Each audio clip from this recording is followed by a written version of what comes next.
Okay. Mayor votes last. Lucky mayor.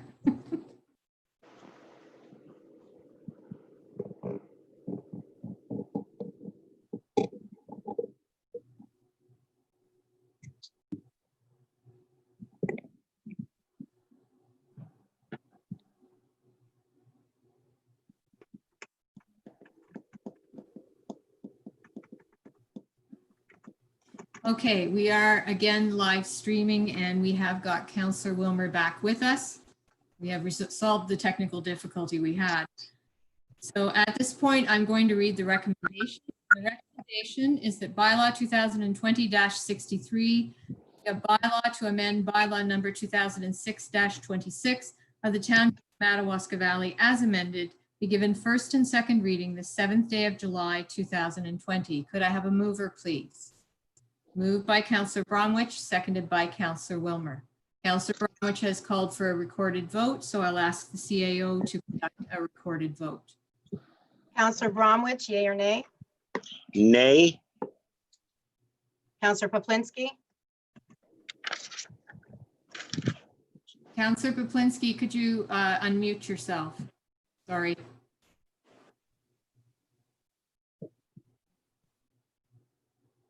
it's muted.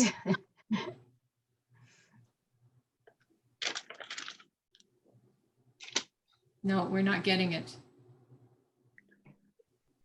How was There that? it is. Yes, Okay, that was the nay vote. thank you. Councillor Schulist, yea or Nay. nay? Councillor Wilmer, yea or Nay. nay? Mayor Love, yea or Nay. nay? That is 5 nay. So the I'll motion is defeat it. lost. Motion is defeated. Motion is lost. Okay. Thank you. So with that then, thank you, council, for, making that decision. We will then realize that the applicant will have the opportunity to decide to challenge the decision of council to LPAT, and that is their right to do so. And should they do so, then LPAT will be making the decision, their decision based on the planned merits of this particular application. Okay, we'll move on to 8.2, which is bylaw 2020-64 regarding the site-specific zoning bylaw amendment, being Lot 11, Concession 3, and part of the shoreline road allowance along the Madawaska River, designated as parts 1 to 6 on reference plan 49R-19304, geographic township of Radcliffe, from limited service residential LSR to limited service residential exception 54, LSR-E54, Highland HYL 2019-12. The recommendation is that bylaw 2020-64, being a bylaw to amend bylaw number 2006-26 of the township of Madawaska Valley as amended, be given first and second reading the 7th day of July 2020. Could I have a mover, please? Moved by Councillor Poplinski, seconded by Councillor Schulist. Is there any discussion on the bylaw? None. All those in favor? And that's carried. The recommendation is that bylaw 2020-64 be given third and final reading the 7th day of July 2020. Could I have a mover, please? Moved by Councillor Wilmer, seconded by Councillor Bromwich. Is there any final discussion on the bylaw? Seeing none, all those in favor? And that's carried. Next is bylaw 2020-65 regarding a civil marriage solemnization service. The recommendation is that bylaw 2020-65, being a bylaw to authorize the CAO clerk to solemnize marriages, be given first and second reading the 7th day of July 2020. Could I get a mover, please? Moved by Councillor Schulist, seconded by Councillor Wilmer. Is there any discussion on this bylaw? Seeing none, all those in favor? And that's carried. The recommendation is that bylaw 2020-65 be given third and final reading the 7th day of July 2020. Could I get a mover? Moved by Councillor Poplinski, seconded by Councillor Bromwich. Any further or final discussion on this bylaw? Seeing none, all those in favor? And that's carried. Sue, you just got an extra job. There we go. Oh, it'll be great. All right, next we have bylaw 2020-66 regarding an amendment to bylaw number 2014-90, the addition of policy number G-09, banner policy. There was something, Sue, that I did ask you to clarify earlier about the banner policy, which I believe was the width of the banner. Yes, we did clarify that, and it'll be changed to 29 feet. Okay, so just for council's information, it said 29 feet and 30 feet in two different places in the bylaw, and it is 29 feet for the width of the banner. I don't think there was anything else. I think we clarified everything. So the recommendation is that bylaw 2020-66, being a bylaw to amend bylaw number 2014-90 with respect to the addition of policy number G-09, banner policy, to the corporate policies and procedures for the Council of the Township of Madawaska Valley for the Corporation of the Township of Madawaska Valley be given first and second reading the 7th day of July, 2020. Could I get a mover, please? Moved by Councillor Bromwich, seconded by Councillor Schulist. Is there any discussion on the bylaw? Okay, seeing none, all those in favor? And that's carried. The recommendation is that bylaw 2020-66 be given third and final reading the 7th day of July, 2020. Could I get a mover, please? Moved by Councillor Wilmer, seconded by Councillor Poplinski. Any final discussion on this bylaw? Seeing none, all those in favor? And that's carried. Next, we have bylaw 2020-67 regarding the terms of reference for the Station Keepers MV and to establish a memorandum of understanding between the municipality and the Station Keepers MV for the use of the Barry's Bay Railway Station. The recommendation is that bylaw 2020-67, being a bylaw to establish a terms of reference for the Station Keepers MV and to establish a memorandum of understanding between the Township of Madawaska Valley and the Station Keepers MV with respect to the facility use of the Barry's Bay Railway Station be given first and second reading the 7th day of July, 2020. Can I get a mover, please? Moved by Councillor Schulist, seconded by Councillor Bromwich. Is there any discussion on the bylaw? Sue? Yes, just wanted to say this has been vetted through council. The only reason it hasn't come back with the grammatical errors, and we had changed it from Station Keepers to MV Station Keepers, is COVID. So we're just trying to clean things up. And we also have the other committees that are coming forward as well. Okay, so it's a process and we're getting this one done. Is there any further discussion on the bylaw? Seeing none, all those in favor? And that's carried. The recommendation is that bylaw 2020-67 be given third and final reading this 7th day of July, 2020. Moved by Councillor Poplinski, seconded by Councillor, I need a second. Seconded by Councillor Schulist. Is there any final discussion on this bylaw? Seeing none, all those in favor? And that's carried. Okay, before we do our next bylaw, which is the one that is for the zoning bylaw amendment for Chippewa Shores, I do have a resolution that was received from Charles Cheeseman that he has requested that council consider. It's a resolution under section 3417 of the Planning Act, and it relates to bylaw 2020-68. Pursuant to section 3417 of the Planning Act, council has determined that no further public notice is required in respect to changes that were made to the proposed zoning bylaw amendment after the public meeting of August 29th, 2019. That is the resolution. Could I have a mover, please? Moved by Councillor Wilmer, seconded by Councillor Bromwich. Is there any discussion on that resolution? Seeing none, all those in favor? And that's carried. Okay, got that one done. Now we'll move on to bylaw 2020-68 regarding the site-specific zoning bylaw amendment for subject landowner Cumbermere Lodge Limited, part of lots 2 to 5, concession 8 and 9, geographic township of Madawaska Valley, Chippewa Shores subdivision from tourist commercial, TC, residential 1 exception 10, R1-E10, and environmental protection, EP, to residential 1, R1, limited service residential exception 53, LSR-E53, limited service residential exception 57, LSR-E57, environmental protection exception 1, EP-E1, and environmental protection exception 2, EP-E2, to permit a 44-lot residential plan of subdivision.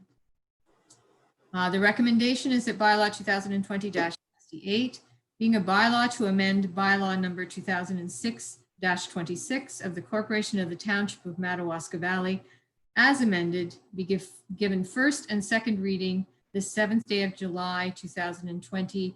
And for council's information, I'm going to add to this as amended, and I will explain the amendment. There's a typo in here. So could I get a mover, please?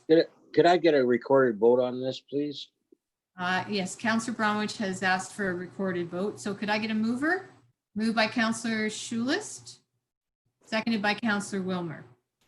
Okay, before we do the recorded vote, I just want to take council through the amendment I spoke of. If you go to the draft zoning bylaw amendment and you go to the second page, which I'm not sure where that is in your package, give me a second.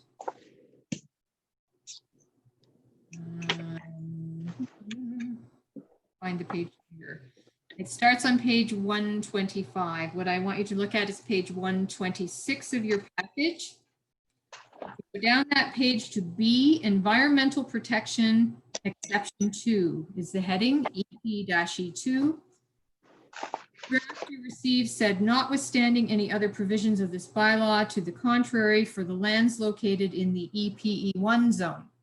EPE1 zone should be, and was confirmed, it is to be EPE2 zone. Mr. Cheeseman did confirm that. Other slight amendment is on the third page, so that would be 127, sorry. If you look at section D, where it says Schedule A Map 3, the fourth line down, project number. It says currently 19-5192-8-7. That the correction is 19-5192-B, as in the letter for Bob, -7. So with that change as well, which is also confirmed by Mr. Cheeseman. Those are the two amendments that I refer to when I say as amended. So was there anything else? I think I've covered everything. Yes, okay, she's confirming that covers all of those issues. All right, that is what we're going to be voting on, gentlemen. So with that, I'm going to turn it over to Sue to conduct the recorded vote. A recorded vote requested by Councillor Bromwich. So Councillor Bromwich, yay or nay? Yay. Councillor Poplinsky, yay or nay? Yay. Councillor Schulis, yay or nay? Yay. Councillor Wilmer, yay or nay? Oh, Oh, you're muted, I believe. Yay. Councillor Love, yay or nay? I'll be Mayor Love, but I'm. Mayor Love, sorry. And I demoted. am voting. I got a demotion here and I'm looking forward to it. Okay, I am voting yay. Apologies. It's I'm okay. blushing. No, not a problem. Okay. That is 5 yeas, motion is passed. Okay, so that motion is carried. The recommendation is that bylaw 2020-68 be given third and final reading the 7th day of July, 2020 as amended. Could I get a mover, please? Moved by Councillor Bromwich, seconded by Councillor Schulist. Would you like a recorded vote as well here, Councillor Bromwich? Please. Okay, I will, if there's no discussion on the final discussion on this bylaw, I think we discussed it a lot today. I'm seeing none. I'll turn it over to Sue to conduct the recorded vote. Councillor Bromwich, yay or nay? Yay. Councillor Poplinsky, yay or nay? Yay. Councillor Schulis, yay or nay? Yay. Councillor Wilmer, yay or nay? Yay. And Mayor Love, yea or nay? Yay. Your motion is carried. Okay, the motion is carried. Thank you. Okay, now that gets us through bylaws, gentlemen. We'll move on to correspondence information items. We have an email from the ICIP Green dated June 11th, 2020 regarding Investing in Canada Infrastructure Program Green Funding Stream. And the ICIP Green is informing us that our application to Green Stream funding for repairs and upgrades to the Barry's Bay wastewater treatment plant was not nominated for federal review and approval. So we will not be getting that funding. Any discussion from council? Oh, Sue? Just wanted to add that following notification about this fund, the Green Fund, the clerks were circulating an inquiry because most of us had all applied for some project under the Green Fund and no one, to my knowledge, at the time, I believe there's about 12 of us that had replied, had been successful in that Green Fund. Okay. So no one in the clerks in our area was successful. Well, the ones at the time, I'll double check to see of the 5 that I had not heard from at the time, if they were successful, but to my knowledge, the majority of us were unsuccessful, even though we had a variety of projects that we applied for. Okay. Council will recall, we also have an application to the ICIP fund for, I think it's under recreation, for the renovation work that needs to happen at the Paul J. Yakubuski Community Center, and we have not heard anything back on that yet. So we can still keep our fingers crossed on that. We did not receive this one. Hopefully they will be more inclined to provide us with that one. Just wanted to make council aware that there will be an invoice coming from Aqua's engineering department, as they were the ones that prepared the application. Okay. All right, so we will note that and anticipate seeing that. Is there anything further on that from council? Okay, I'm not seeing anything. Then we'll move on to correspondence action items. We have a resolution on transition to full producer responsibility for AMO. And Sue, you haven't done enough today. I'm going to get you to read the resolution.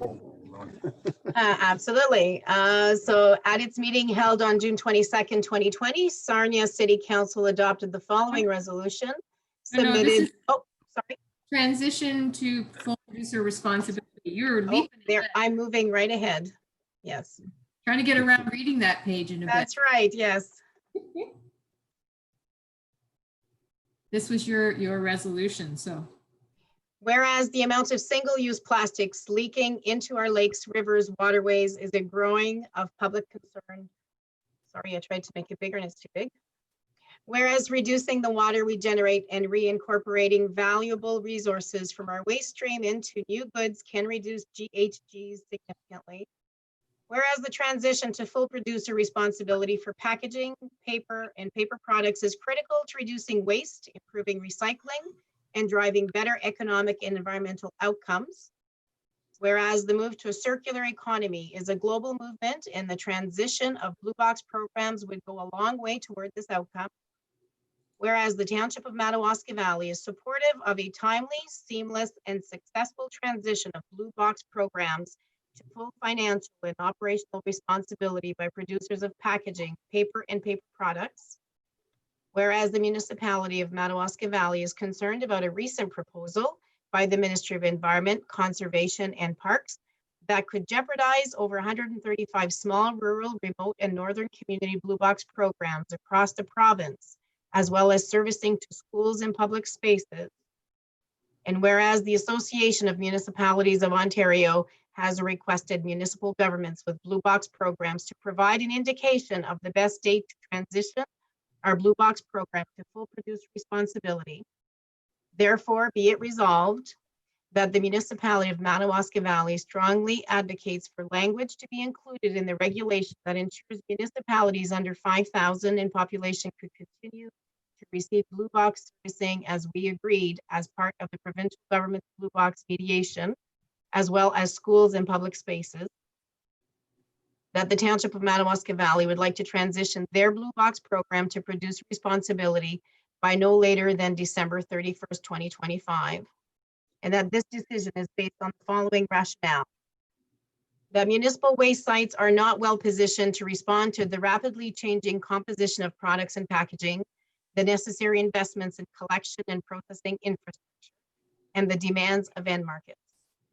That as a small rural municipality, there is limited access to producers, service providers, and access to a competitive market.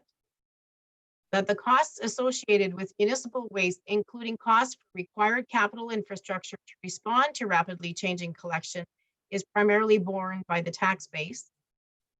That producers can best reduce waste, increase the resources that are recovered and reincorporated into the economy, and enable a consistent province-wide system that makes recycling easier and more accessible. And that the Township of Madawaska Valley would be interested in providing collection services to producers at an earlier date than January 1, 2025, and after January 1, 2023, should we be able to arrive at a mutually agreeable commercial term. And further, that any questions regarding this resolution can be directed to Suzanne Klatt, CEO Clerk, at 613-756-2747, extension 210, or cao@madawaskavalley.ca. And further, that the resolution be forwarded to the Association of Municipalities of Ontario and the Ontario Ministry of Environment, Conservation and Parks. Okay, thank you very much for reading that. I appreciated the break. Get a mover for that resolution. Moved by Councillor Wilmer, seconded by Councillor Schulis. Is there any discussion of the resolution? I think council should be aware that there has been this move afoot to not include municipalities with under 5,000 in population, and we are 4,123 as of the last census, to not include them in this move to producer responsibility in these contracts. And yeah, it would leave us out in the cold dealing with our own recycling. And we're really not in favor of that, I'm certain. So just to be aware, this was something fairly recent that seems to have come out of a lot of the work on the blue box transition. And I really appreciate that the CAO has written this detailed resolution to express concerns with some of the issues that have arisen recently. Now, the operations manager was the one that highlighted, if you recall your previous draft that was compiled for consideration, did not include that. We missed that it did not include municipalities under 5,000.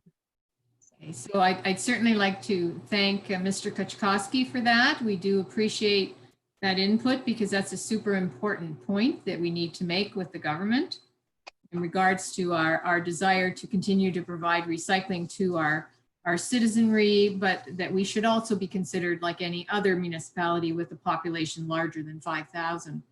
So I don't know if Mr. Kuchkowski is listening, but if he had anything further he wanted to add to that point. Oh, he was there. There we go. It's perfect. The resolution is perfect. Okay. We got it. Okay, fantastic. I know you Yeah. worked on it, both of you worked on it quite a while. So if there's nothing from council, then I'm going to call the vote. All those in favor? And that's carried. Okay, fantastic work. Thank you so much, Mr. Kuchkowski. Our next item is a letter from the City of Sarnia dated June 24th, 2020 regarding long-term care home improvements resolution. So the City of Sarnia is calling on Premier Ford to start implementing the required resolutions to address the unacceptable conditions in some long-term care homes in Ontario. I'll open it up to council is there any discussion, any desire to support this? Members of council. Councillor Wilmer. Councillor Wilmer? Sorry. I would move to support this. Okay, so I have a mover to support this resolution from the City of Sarnia. Do I have a seconder? Seconded by Councillor Bromwich. Is there any further discussion on supporting the resolution? I'm seeing none. All those in favor? That's carried. Okay, next we have a letter from Grey Highlands dated June 18th, 2020. And it's regarding Universal Basic Income Program. The municipality of Grey Highlands is urging the province and federal governments to work together to investigate the feasibility of implementing a Universal Basic Income Program. Again, we'll turn it over to council to ask if we have any interest, anyone has any interest in supporting this resolution, or would you prefer that it was filed? File. Okay, I am not seeing any interest. File. We will file this resolution. All right, next we have a letter. Okay, there are two things in our agenda. There's a letter from the town of Prescott. And there's also a letter from Minister Clark to federal ministers. And that letter, I assume, was an attachment to the letter from the town of Prescott dated June 15th, 2020, regarding broadband and cellular infrastructure resolution. So the town of Prescott is calling on Minister Clark to commit to an immediate investment in broadband and cellular infrastructure. And there is a copy of a letter from Minister Clark to the federal ministers with relevant portfolios preceding this resolution. Is there any interest from council, I hope, for supporting this resolution? Councillor Wilmer? I would move to support it.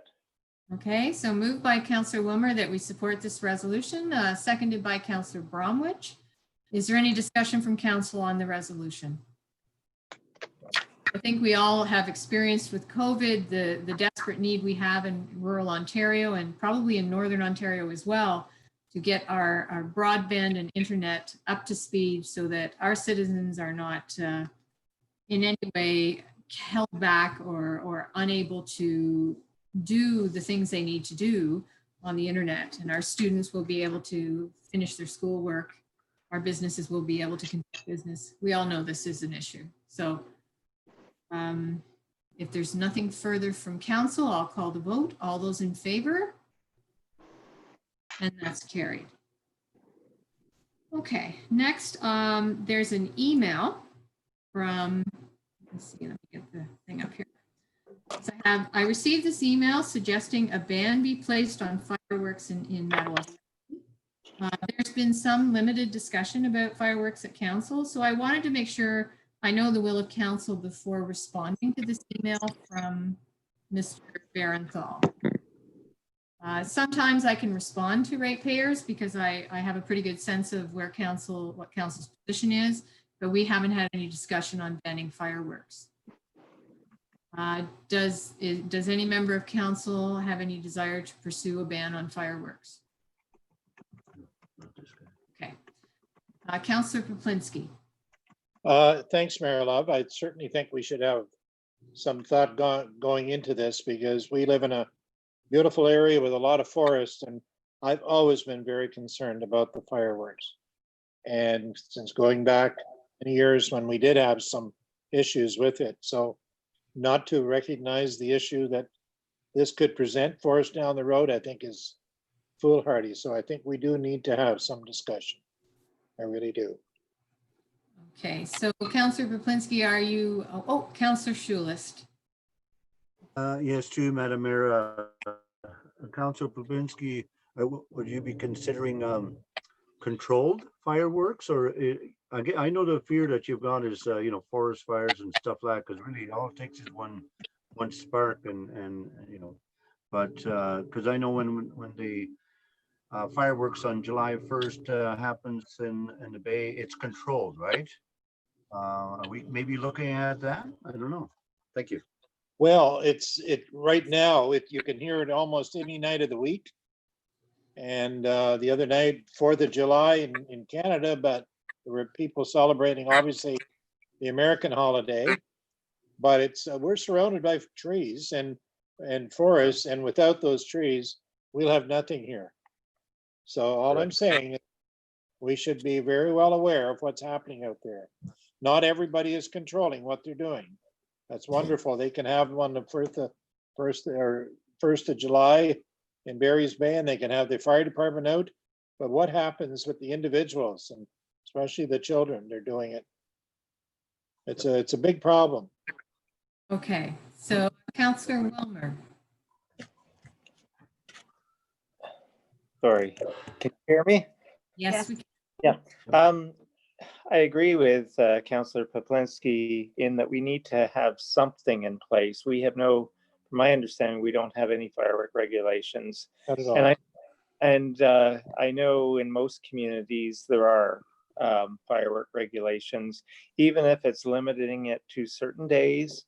And I think that's the biggest concern. I agree with Councillor Poplinski that they seem to be going off every night. And, you know, we don't want to create a no fun zone, but we also have to have a responsibility. And there are certain days that are perhaps more appropriate for fireworks than others. So I would really like, perhaps we could ask staff to develop a fireworks policy, and I think we should have something. Thank Okay. you. Sue, I just want to make sure that I'm understanding the asks. Should we be bringing forward then as staff examples of other municipalities that permit fireworks, same as you purchase a permit for burning?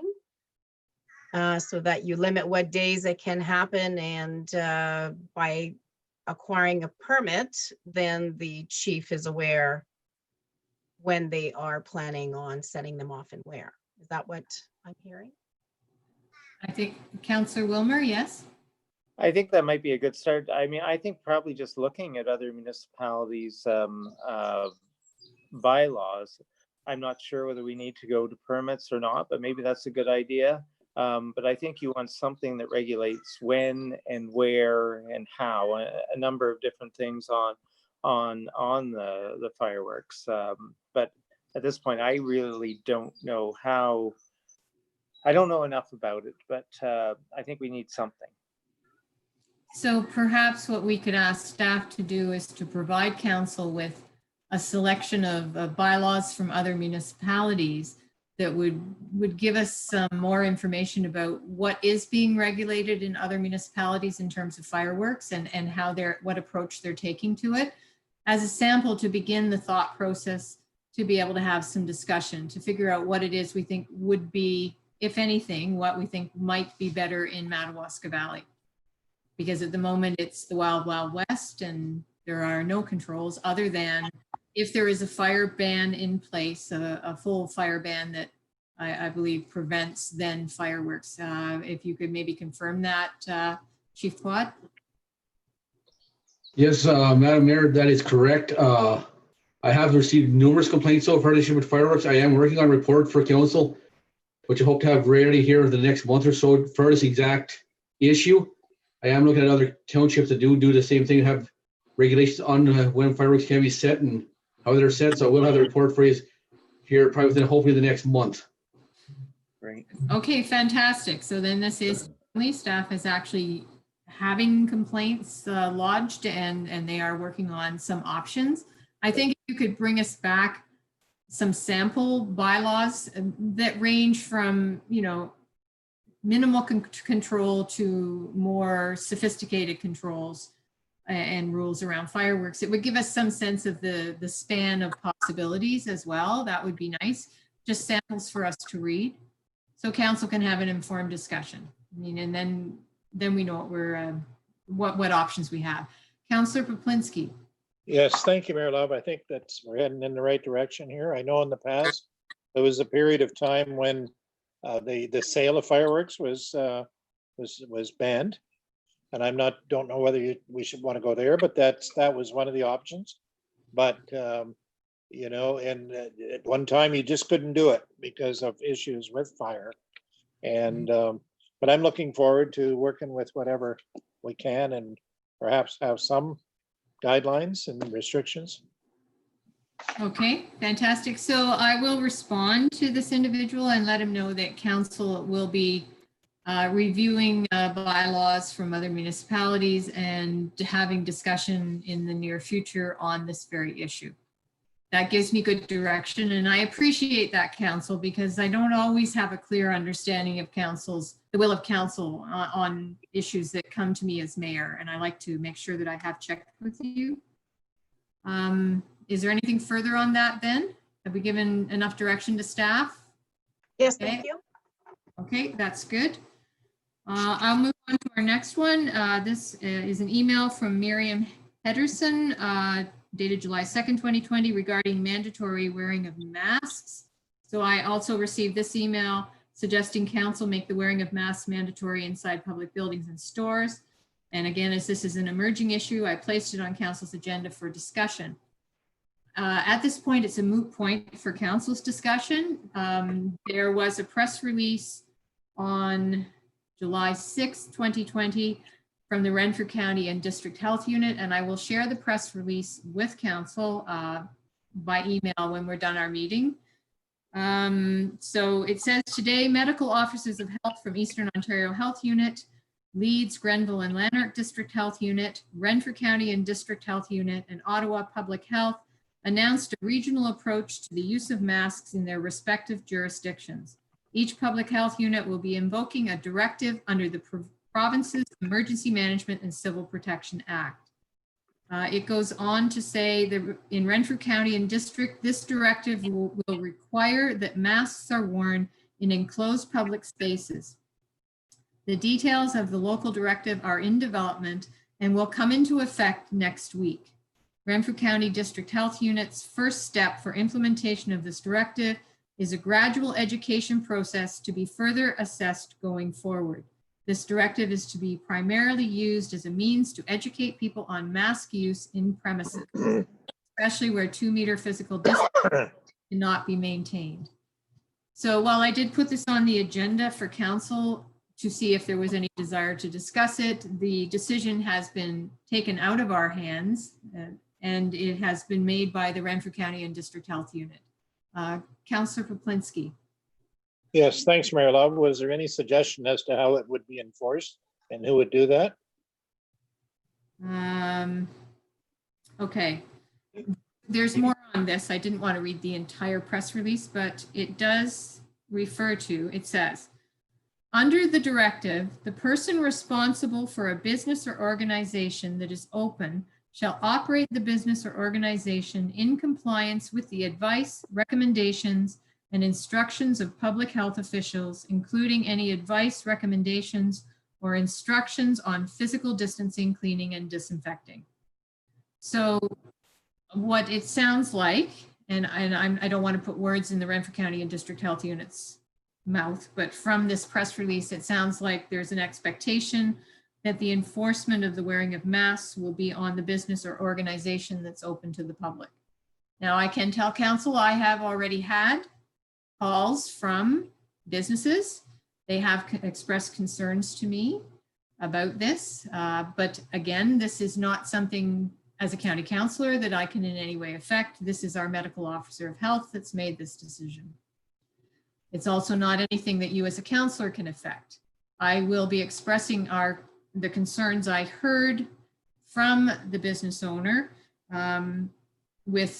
about enforcement mainly, because they want to maintain positive business environments with their customers and they don't feel that they have the wherewithal to enforce. I did explain to the business owner that the municipality has found itself in a similar position in terms of provincial orders, that there seems to be an expectation that we and through bylaw will be enforcing, and we're redirecting any of those to public health and the RPP. So there is concern out there, absolutely, no doubt about it. Sue. Yes, prior to the meeting, I did contact Renfrew County District Health Unit advising we'd be speaking about the press release if they had any updates. I received a notification from Andrew Keck. He is the temporary COVID-19 response coordinator at this point. His response was, there is no timeline on the directive. We are continually assessing local prevalence, which will guide the timeline. As we work towards phase 3 of reopening the province, this is an opportunity for the public and establishments to be educated on wearing masks as a prevention initiative. As transportation increases throughout the province and nationally, this will be an important tool to contain COVID-19 transmission. Our focus is not on enforcement, it's on education at this point. Okay, thank you. Yes. Is there any discussion from council at this point? You really don't have any say, unfortunately. Councillor Schulist. Yes, to you, Madam Mayor. Yeah, I mean, I think it's a good idea that everybody wears a mask. The only thing is, yes, there's a concern with businesses, you know, is the onus on them to provide a mask? Let's say if somebody comes and wants to, and they say, oh, I don't have a mask, obviously there'd be an expense then to the business. Is there some way the municipality can get involved in maybe helping out? I don't know. I mean, these are the kind of things that are going to be put on the table. Thank you. So I think we want to wait to hear the details from Renfrew County and District Health Unit on how this is going to be rolled out, how they see it being enforced. There are exceptions to any mandatory mask wearing for certain individuals with specific health concerns. So this is straightforward and easy issue to deal with. And I would want to wait to see what the health unit and the medical officer of health roll out for our area and what that looks like. Certainly before having any discussion about the possibility of the municipality assisting the businesses with cost of masks. Councillor Poplinski? Yes, thanks, Mayor Lava. I think that's, I think we should wait on that aspect of it, but meantime, we could certainly maybe do a little more homework, find out about, how they intend to do this. I think one of the issues you're going to have, and there'll be an expectation on the business owners thinking that as soon as there's a law, there's going to be enforcement and we're going to be there. I think we're going to get a lot of calls in that case.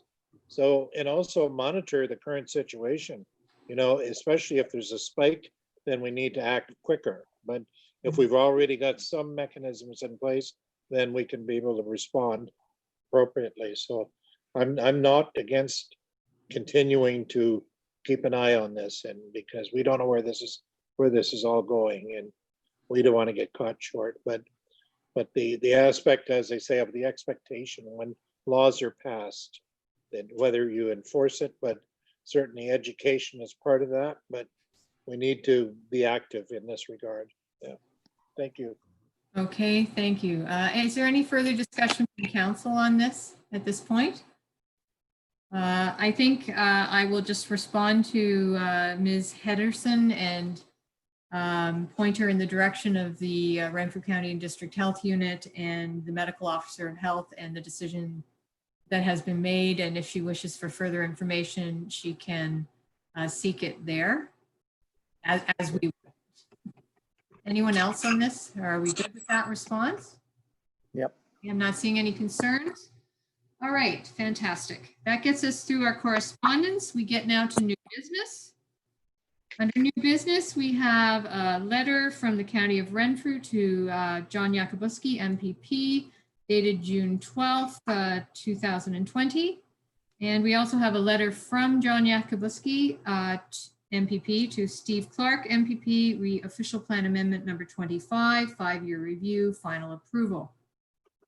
So the first letter, this letter from Warden Robinson to Minister Yakubuski, reviews some of the preliminary concerns about the approval process for official plan amendment number 25 that the County of Renfrew had, that were discussed at a recent meeting with Minister Yakubuski that I was in attendance at. Minister Yakubuski's subsequent letter to Minister Clark has also been provided for council's and the public's information. Minister Yakubuski shares our concerns and suggests an opportunity for meaningful engagement is needed to discuss the more contentious modifications the province made to OPA number 25. And council has been made aware at a previous meeting about those modifications. We have shared and expressed our concerns with council at the impact they will have on growth and development in Madawaska Valley and across Renfrew County. I just wanted to reassure council that county council members had spoken directly and met with Minister Yakubuski. As I said, I was there myself via Zoom, but it was a meeting. And the minister was, most definitely concerned and is working on our behalf. Does anyone have any questions or any discussion on that? This is an update for you at this point. We aren't just lying down and taking it. Probably get quoted on that. Anyway, so be it. All right, unfinished business. Sue, have I missed anything? Do we have any unfinished business? Sue? I just wanted to advise council that the drawing of the proposed sign for the railway station, I believe I've shown most of you, all of you at this point, what that looks like. And I think council consensus, even though you all saw it individually, was that you liked the one picture, but you liked the wording under the other one, which had a bigger original date. I have shared that with Joanne Olson, and they're willing to look at that. So staff is ready to proceed with the installation. It's within budget that council had budgeted, and we just still need one small review of the sight line setbacks to make sure the height of the sign would not be an issue. So unless council has any concerns, Alan Travinsky was willing to draw out the how big the base was going to be and ensure it wasn't going to interfere with any water lines. And at that point, we'd be ready to proceed with the quotes as received. Okay, thank you, Sue. Is there any discussion from council on that? Any comments? Councillor Poplinski. No comments on that, Mayor Love, but I do have another point to make under unfinished business, so but I'll continue with what you're doing there. Okay. So. Okay, so I think it's quite interesting that we all agreed on a combination of this graphic and that wording kind of thing. So obviously we had the same eye for the sign, and I hope that the station keepers also are pleased with the possibility to get this sign done and get it up. So Sue, do you need anything from us on that, or is it just for information? No, I just wanted to, because it's within budget and it had been vetted previously through a report. I think we would just like to proceed and wanted to make council aware. Okay, well, thank you. I'm not seeing any concerns expressed on that. Councillor Poplinski, you said you had some unfinished. Yes, I would, if I may, thank you. Stephanie mentioned to me today during the break that, or this morning, that, and I wanted council to be aware of it, so they may be able to attend, and it's the unveiling ribbon cutting at the gazebo in Combermere on Monday. So you're going to hear more about it, but just to give you a heads up on it, just in case we forget to mention it. Perhaps, Mayor Love, maybe I stole your thunder there, but I'm sorry if I did. But anyway, I didn't know who else may have known because I hadn't heard anyone else talking about it. So I thought maybe an opportunity would be nice because it's nice for the community. I know they're very appreciative of what's happened there and better things to come. Okay, thank you. Yes, so I'm sure council will be informed of the exact details of the date and time, and of course, physical distancing will be practiced. And it would be probably also wise if we're going to come in close contact to be wearing masks. Councillor Wilmer, and then I'll go to Sue. No, you answered my question. I was just going to put time, but we're going to get details. So yes, okay. Sue. Just wanted to note, Stephanie had sent an email on July 6th. All of council has been copied on that as well as staff, and there is a picture attached as well as a proposed date. So if you want to just check your emails on July 6th, the one that I got was at 5:17. Okay. And please respond accordingly to that email to Stephanie so she knows who can attend. Right. I did actually respond to her myself, so. Sorry, if I'm hunting here, I'm looking for a page that I now need that I had first thing in this meeting. Because as we're going in camera, I need to read the reason. I apologize, council. Too many pages. There we are. Haha, found it. Okay, with that then, if there's no further unfinished business, we do have an in-camera session. The recommendation is that the meeting enter in-camera session to discuss matters pertaining to the security of the property of the municipality or local board, personal matters about an identifiable individual, including municipal or local board employees, advice that is subject to solicitor-client privilege, including communications necessary for that purpose. Ontario Municipal Act 2001, Chapter 25, Section 239, 2A, B, and F.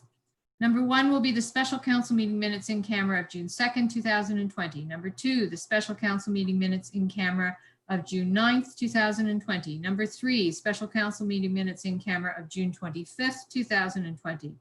Number 4, report by Perspective Engineering dated May 2020 regarding Olszewski Road culvert capacity evaluation.